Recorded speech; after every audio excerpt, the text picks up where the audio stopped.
Meet Elizabeth Munroe. I began searching for my dad's side of the family back in 2003. And I had just a list of names, a list of place names. Nothing really made sense, but the names were correct. And meet her late father, Carlton Munroe. In 2003, Elizabeth, born and raised in the coastal city of Melbourne in Eastern Australia, to a white mother from England and a black father from Grenada, began an arduous journey of finding her Grenadian family. What was passed on to me about Grenada was, not only that it's beautiful, but it was, I think, essentially where he called home. And later on in his life, he really did yearn to go back home, but just due to ill health, he wasn't able to. There is essentially a real pull to go there and to go see what has been missing, it's from my life, essentially. But the one thing I am really looking forward to do is go to where he's from, to go to Boca, to go touch the ground, to go see the area that he lived, just to walk around and just take it in. 17 years ago, Elizabeth set out on a quest to find her father's side of the family. She says in an Instagram post that she never met another Grenadian before, and that her Caribbean network in Australia was small and limited. Elizabeth was armed with some clues from her dad, sketchy family stories, and the names of Grenadian places she could not pronounce. So in 2015, somebody had responded to my post, and during our COVID lockdown in 2020, I came across the post. And that was my niece who had posted. So, and it all just snowballed from there. But how did Elizabeth's father, Carlton, end up in Australia in the first place? This is where Carlton's brother, Wilford, picks up the story. My brother Carlton Munroe left Grenada when I was about between 8 and 9 years old, and he went to Trinidad. From Trinidad, he left Trinidad and went to England. He wrote my mother one time in England, when we were in England, for a letter for his income tax purposes. After that, we never heard anything from him again. And that took us a long time, and we tried to reach out to him and we could not reach to him. How we inquire about him, nobody knew nothing about him. Eventually, Carlton's family concluded that he died in England because they never heard from him after he wrote that letter. So me and my family come to a conclusion that probably he died in England, and nobody didn't know, because our mother died, we couldn't get in touch with him. He left, well, we didn't know anything about him anymore. That's the bottom line.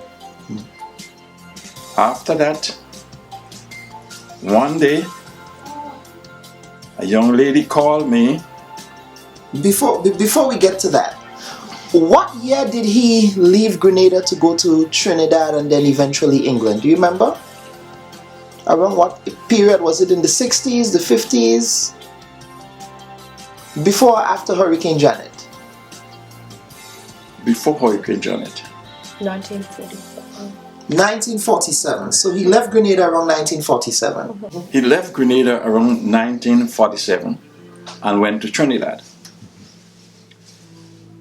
He stayed in Trinidad for a while, and then after Trinidad he went to England. Then he corresponded with my mom from England, and she sent this letter to him And after that, we didn't hear anything about him anymore. It took us a long time. So that letter, what year was that? Do you remember? Might have been in the 70s, maybe? Yeah, it's in the 70s. Okay, it's in the 70s. So the last correspondence you had from your brother was in the 70s. That was the only letter he sent to your mom? No, it won't be the 70s. It's going to be in the 60s. In the 60s? Ah. It will be in the 60s. Right, Yeah. What year did you? Well, I and my sister spoke about him several times. We discussed him all the time, talking about him. Unbeknownst to the family, Carlton, one of 10 siblings, found love in a country where mixed-race love and relationships were a social taboo. While mixed-race marriages were not illegal in the United Kingdom, people who entered into such relationships were mocked, spat upon, and abused in public spaces.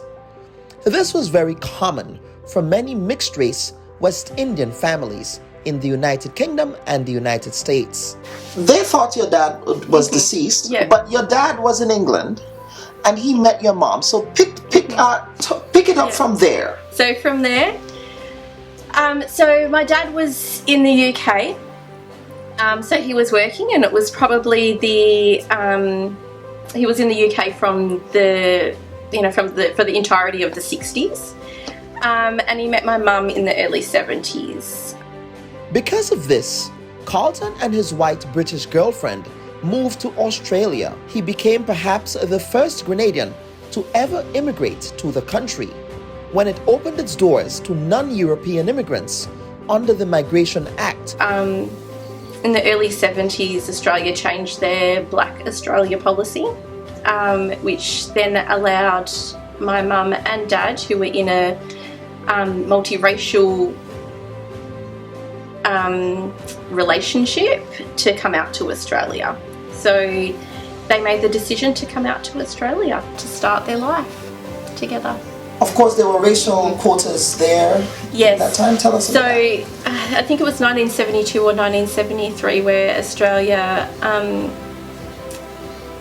started allowing, well, they had a white Australia policy essentially. And so that was no longer in effect. And so that allowed my dad to come out. In the area where they lived, he was essentially the first black man that came into the area. How was that for him? Did he talk about how was that for him? Of course, your mom being English, so they were essentially two foreigners if you think about it. So when they came to Australia, and bear with me because I'm telling somebody else's story here. So when they first came to Australia, so in the UK they did experience quite a bit of racism. My mum has said that she never experienced that while she was here in Australia. Essentially you're coming into, on my dad's behalf, essentially coming into a new country where you are the minority. That's essentially ostracizing. It would be very, very difficult. And he would play to his strengths with it. He could be quite a character. Carlton and his girlfriend were eventually married, and their union produced Elizabeth. Elizabeth's quest to find her Grenadian family through her dad's stories hit several roadblocks since 2003 until the COVID lockdown in 2020, when a breakthrough was imminent. And then about 3.5 years ago, a young lady called me looking for this gentleman by the name of Shortcut, which she said Uncle Shortcut. And then when she told me my brother Carlton wanted to talk to me, I told her Carlton is dead. And then she said no, and I said yes, he's dead. And then she said no, you want to speak to him, he's here. And when I saw the gentleman, I was afraid because I could have seen him in me, thinking that was this gentleman I'm speaking today, it was me. So I was seeing doubles. Then I really realized it's my real brother, which I love so much. I could speak to now. He's not dead anymore. Yeah, so I actually remember the day that they spoke. That's really etched in my memory. I'd spoken to Uncle Shortcut, gotten in contact with him, and told him that my dad was actually alive. So I passed on my dad's phone number and contacted the nursing home and got them to facilitate the call. It was quite emotional. It was emotional not being able to be there to bear witness to something like that. You know, and I was essentially feeling pretty proud of myself that, you know, I'd reunited two brothers. And then obviously all the stories came out. But that was very nice of you. Mm-hmm. Not only nice, it was very sweet of you. Yeah. And applaud you. Applaud you. But I do feel that we need to acknowledge as well, you know, like there were so many people along the way that helped. It was, you know, someone, you know, did answer the post, and, you know, it was like just a series of, you know, turbulent, you know, a series of activities, you know, of phone calls, you know, where that enabled us to be able to meet, which I think was beautiful. That was the beautiful part of it. So when I see him, I could see myself in him. And then I had to scream to myself and say, yes, Carlton is alive. And I'm speaking to him now, which I didn't believe at all. So I was so happy to speak to him. So we spoke for a long time, and we continued to talk until he passed. And there's something he always tells me. Something he want to tell me, but he will tell me next time, and he never get to tell me, which I'm sorry about. But God bless his soul. So when you had that first conversation with him, and he saw you, you saw him, what did you guys talk about? Did you say, man, we thought you were dead? Like, where were you? Like, did you ask all of those questions? Oh yeah, definitely. Definitely. I asked him, I said, we thought you was dead. Everybody say you're dead. You know? He didn't answer, but I said, I keep talking, and I tell him that just as though I'm talking to a dead man now, because we consider you're gone. But anyway, we spoke, and then he started telling me about all his family in Grenada.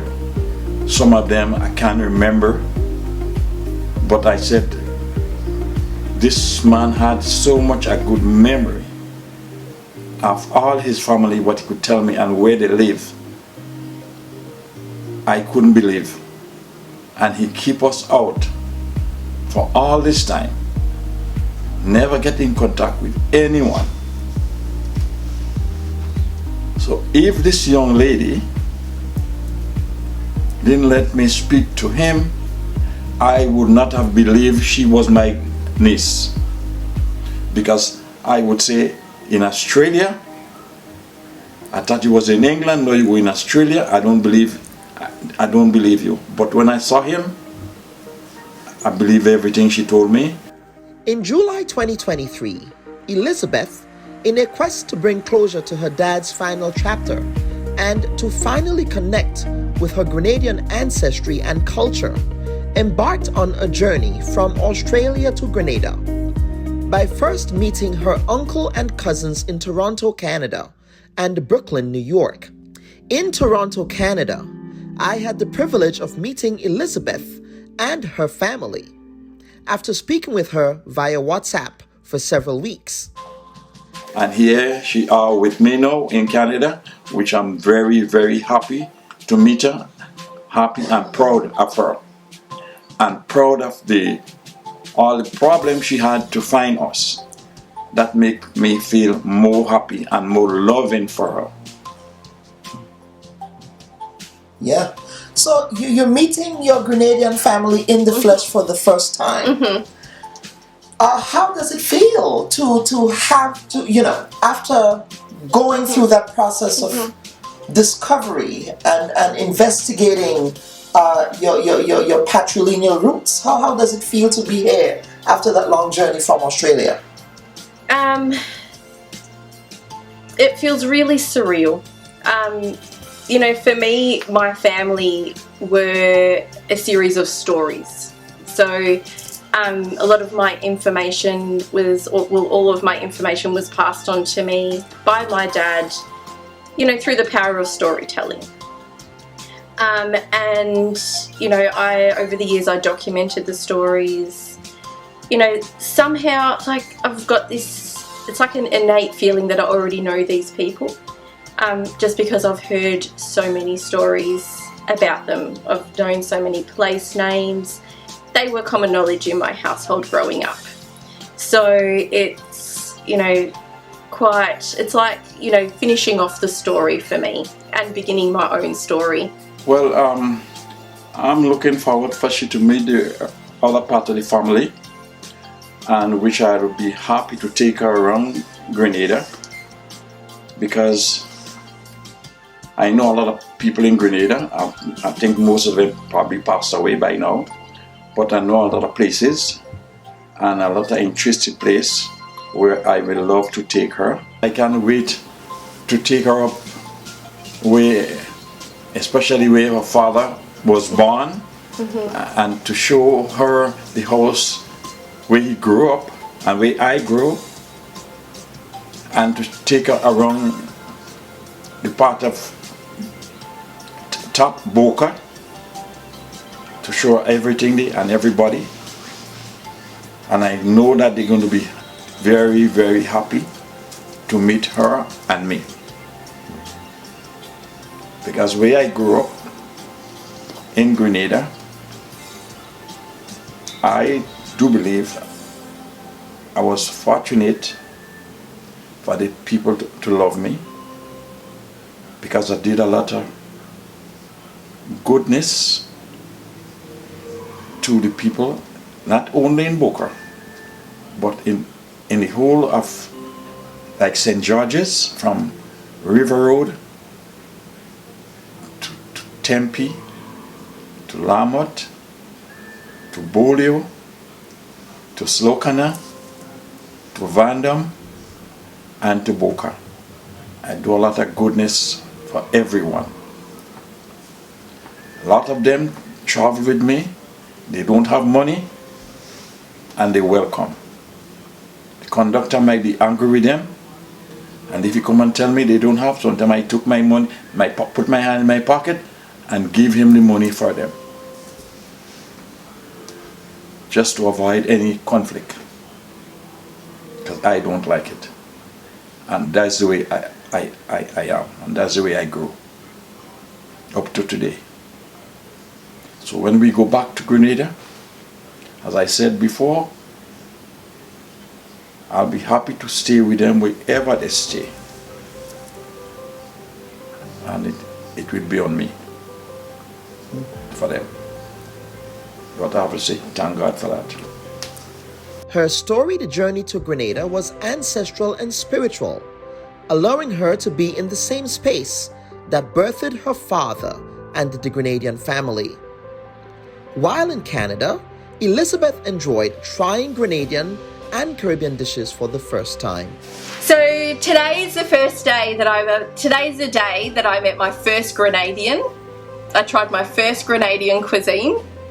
And I'm looking forward to having a lot more firsts in Grenada. Come back, Elizabeth. I'm watching.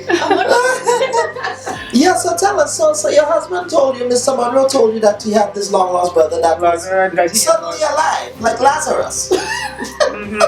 What was your gut reaction when you heard that? Well, he said that he had this brother and he went off to England, and then they thought he was dead.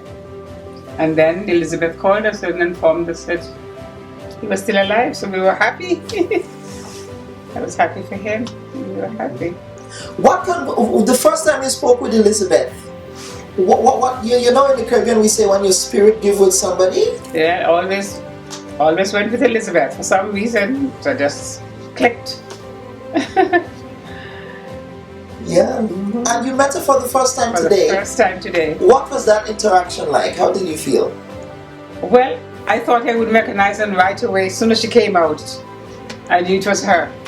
The smile and the warmth, we just hit it off. It was good. Yeah.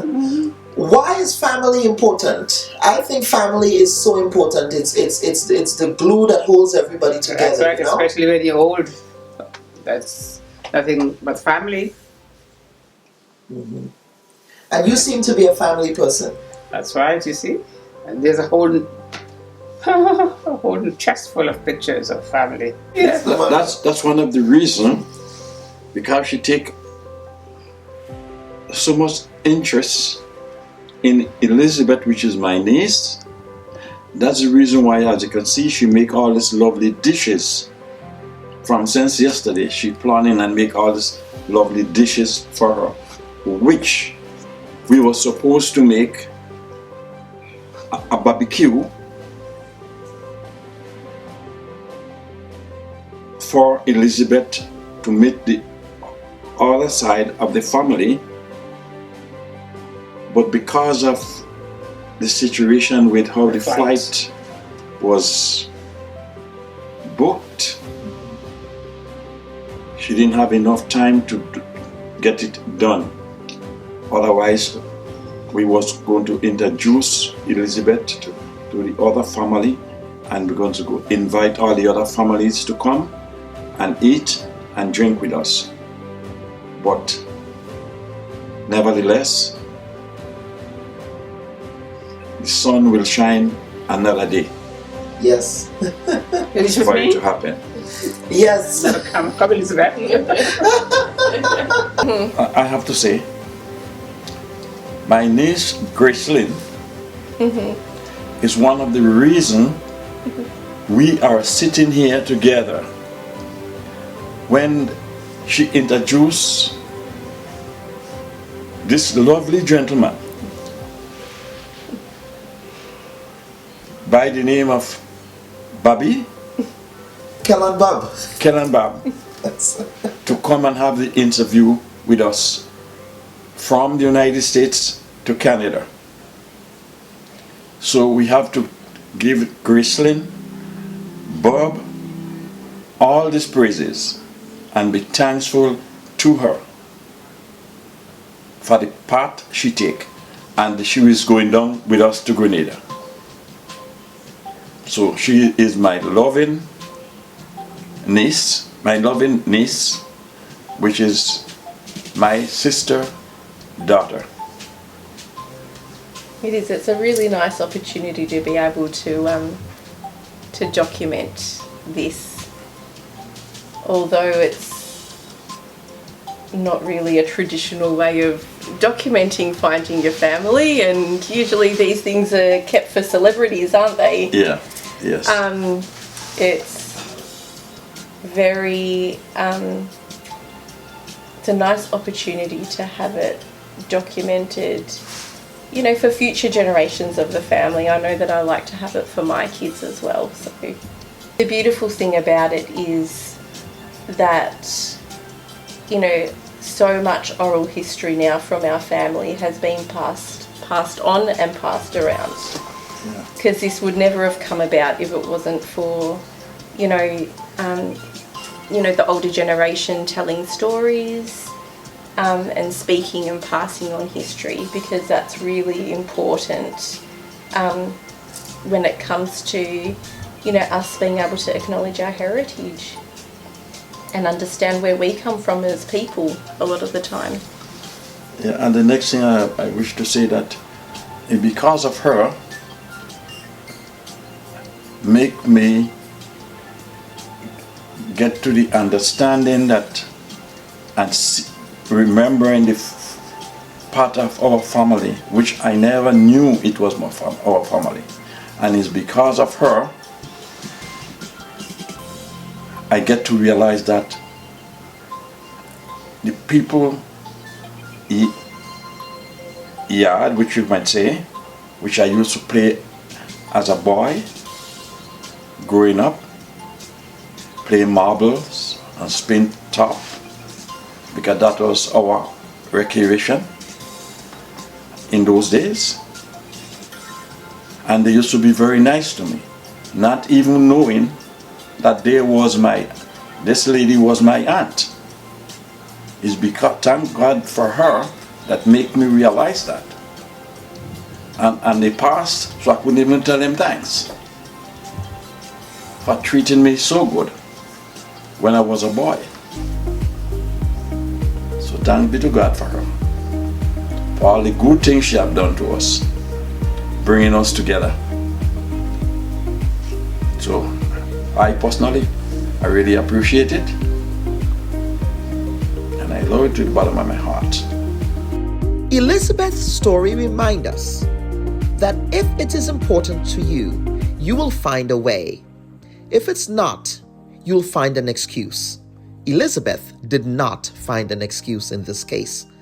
We thank Elizabeth and her family for sharing her epic Grenadian homecoming journey with the Bub Report.